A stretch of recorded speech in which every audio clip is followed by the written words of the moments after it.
Unë jam Dora dhe biologjia është një ndër lëndet e mia të preferuara. Lidhja mes biologjisë dhe natyrës është thelbësore për të kuptuar mekanizmat që mbështetin jetën në tokë. Ky bashkëpunim mes lëndës së biologjisë dhe natyrës është thelbësore për zhvillimin e fushës së shkencës dhe ruajtjen e botës së gjallë.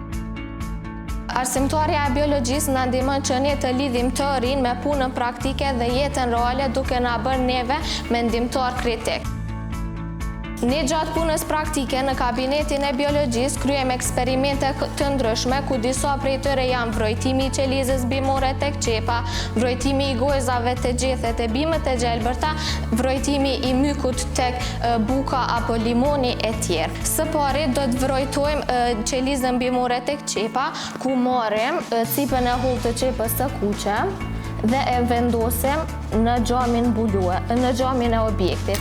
I shtojmë pak ujë me anë të pipetës dhe e vendosim gjamin mbulues. Këtë preparat ne e vendosim në tavolinën mikroskopike ku me anë të objektivit të vogël dhe atij të mesëm mund të vrojtojmë membranën, citoplazmën dhe bërthamen në formë të hojeve të bletëve. Në mikroskopin tjetër do të vrojtohet apo analizohet struktura dhe funksioni i gojzave që është shkëmbimi i gazrave apo ndryshe oksigjenit dhe dioksidit të karbonit gjatë proceseve fiziologjike siç janë fotosinteza, frymarrja dhe transpiracioni. Ndërsa në mikroskopin tjetër do të bëhet vrojtimi i mykut tek buka apo limoni.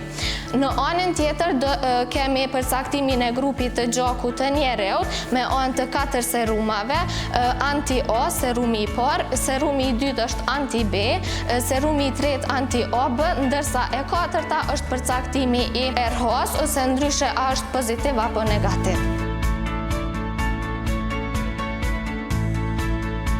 Në lëndën biologjisë, përveç që mësojmë nga arsimtarja njësinë mësimore, nga libri, foto dhe modelet të ndryshme, bëjmë edhe punë praktike në kabinet. Do ta bëjmë diseksionin e peshkut. Trofta jetojnë në lumenjtë tonë. Kemi mundësi ta shohim ndërtimin e jashtëm. Peshku është i ndërtuar nga format e trupit, të cilat janë luspat në lëkurë, flokët të cilat shërbejnë për ndërtim, bishti, është edhe shpinda, pastaj fillojnë syri dhe goja. Ndërtimin e brendshëm të peshkut do ta kuptojmë përmes diseksionit të peshkut, që i referohet prerjes dhe shërtimit të organeve të brendshëm që i ka peshku për qëllime mësimore, edukative dhe inspektive. Prerja e peshkut preferohet plotër në biologji për t'ia kuptuar anatominë peshkut dhe për t'i gjetur organet e brendshme që i ka ai. Këtu për shembull kemi lukthin e peshkut, kemi zorët, melçin edhe mushkërit.